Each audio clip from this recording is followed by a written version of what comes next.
সুন্দর করে খিচুড়ি রান্না করেছে আমার বড় বোন। ওদের বাসায় গিয়েছিলাম, শুক্রবারে গিয়েছি। তাই আমি আবার বাইরে গিয়েছিলাম একটু নীলক্ষেতে।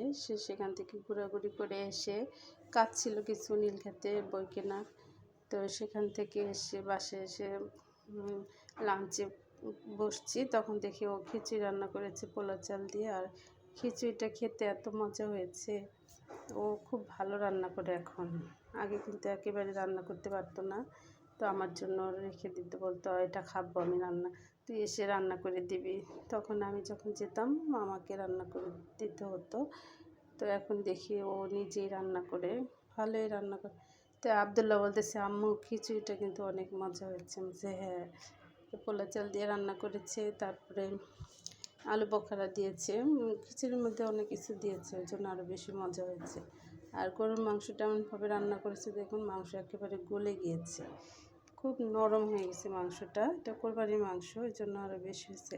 হাড্ডির সাথে মাংস একেবারে বের হয়ে গেছে, হাড্ডিতে মাংস নেই। এটা খেতে ভালোই লাগতেছিল।